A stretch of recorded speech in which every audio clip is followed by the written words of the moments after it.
Hey, Max here. If you've ever had your kid completely lose it in public, screaming, flailing, all eyes on you, you know how fast panic sets in. But here's what most parents don't realize. What you do in those next 30 seconds, that's what determines whether the tantrums get worse or stop for good. So let's break it down. Picture this. Your kid throws themselves on the floor. They're screaming about the blue cereal box. You freeze, and then you cave. You hand them the cereal just to stop the chaos. That's totally understandable. But here's the problem. Your child just learned that yelling in public works. And not only does it work, it works fast. That's a powerful reinforcement. Imagine if every time we wanted a raise, we just had to scream in the break room and our boss would give in. When the behavior is followed by a reward, even if that reward is just attention or escape, it's more likely to happen again. This is called reinforcement. And it's not just a psychology term, it's how behavior is built. Think of it like a vending machine. Your kid learns what buttons to press, aka scream, to get the outcome they want, candy, toy, phone, or something else. Even one successful push can make that button irresistible the next time. So here's the big mistake. Trying to end the tantrum too quickly, not with empathy, but with whatever works fastest. Whether it's handing over candy, offering the phone, or making threats. You're solving for silence, not for growth. And while silence might feel like a win in the moment, it's a short-term trade that keeps the long-term chaos alive. During a tantrum, your child's brain is in fight or flight mode. The logical part of their brain is completely offline in the moment. They're flooded with emotion, and they literally can't process reasoning or consequences yet.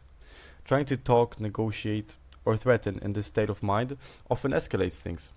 Picture trying to give someone driving a roller coaster a tax form. It's just simply not going to work. So what do? You don't ignore, you don't cave, and you don't yell. You regulate yourself first, and then help your child co-regulate. Your calm becomes their cue, not instantly, but consistently. It's like being the eye in the hurricane, still, grounded, and unshakable. The first step is not to fix it, it's to reduce the emotional temperature. That might mean it getting low to their level, using a soft voice, noticing the feeling. You're really upset right now. That's it. No fixing, no reasoning yet. Imagine their emotional brain like a boiling pot. Your job is to take it off the burner first. In public, kids often feel overwhelmed. There are bright lights, noise, pressure. Your job isn't to remove them from the setting immediately, but to make you the safe base within that chaos. Your calm voice, your closeness, your presence. That's the anchor. It's like being their Bluetooth connection to calm. You're syncing with them. After the emotional wave passes, and it will, you hold your line. You say something like, "No, we're not buying this cereal today." It's simple, direct, no guilt and no apology. They don't need a 5-minute TED talk. They just need consistency. And yes, it might flare up again. That's okay. Hold steady and stick to it. Co-regulation means using your nervous system to calm theirs. It's not about controlling their behavior.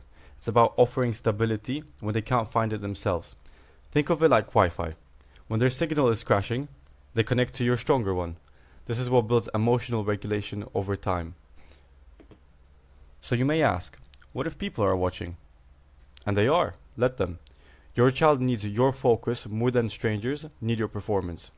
Most people are either sympathetic or just simply irrelevant, and your child is not. Plus, let's be honest, most parents in the aisle have been there. They're silently cheering you on. Here's something you can say. I know this is hard. We're not buying that today. I'll stay with you until you're ready. It's firm, kind, and clear. No threats and no bribes. These words let your child feel seen and held to a boundary. They're like training wheels for emotional growth. You've probably heard this, just ignore the tantrum. But ignoring doesn't mean abandoning. It means not reinforcing the behavior while still staying emotionally available. You should be displaying that you won't reward this behavior, but that you are still there for your child. And that's way more powerful than turning away. Instead of saying, "Stop crying" or "Calm down," try this. "I'm right here." It tells your child, you're safe, you're not alone. I'm not scared of your big feelings. These 3 words can do more than a dozen lectures. They're simply but deeply regulating. Public spaces are overstimulating. Bright lights, new rules, and too much choice. Tantrums are often a release of all that pressure. Imagine if every aisle felt like a carnival and you were expected to behave like royalty. Understanding this helps you stay grounded when it happens. And please don't take it personally. Your child isn't embarrassing you on purpose. They're not manipulating you. They're just simply overwhelmed. Your job isn't to stop their feelings. It's to teach them how to move through them. And that means showing them you're steady even when they aren't. Yes, giving in would make this moment easier, but it makes the next one harder and harder and harder. You're not just ending a tantrum, you're building emotional intelligence. That investment pays off in self-regulating teens and emotionally aware adults. Future you will thank you. And if you've caved before, welcome to parenting. You're not failing. Just start from where you are. Next time is a new chance. Repair matters more than perfection. What you model now teaches them what growth is allowed. Set expectations before entering the store. We're getting what's on the list, we're not buying toys today. Rehearse this plan.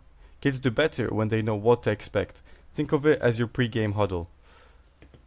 Let your child help choose. Should we get the red apples or green ones? Tiny choices give them power in safe ways and reduce power struggles in big ones. It's control within boundaries, and that's where cooperation grows. Now, a quick recap on what actually works. First of all, stay calm. You go first. Acknowledge feelings without fixing. Hold the boundary consistently. Ignore the stares, not the child. And remember to respond. Don't react. These are small steps, but they create massive changes over time. Public tantrums feel big, but they're not parenting failures. They're opportunities. Opportunities to show your child that big feelings aren't scary, and that you'll stay with them through it. When you do that, tantrums stop being power struggles and start become moments of growth. If this helped you feel more prepared, hit subscribe and please like for the algorithm. Remember, there's no shame in learning how to handle tough moments, only power. Take care, and I'll see you in the next one.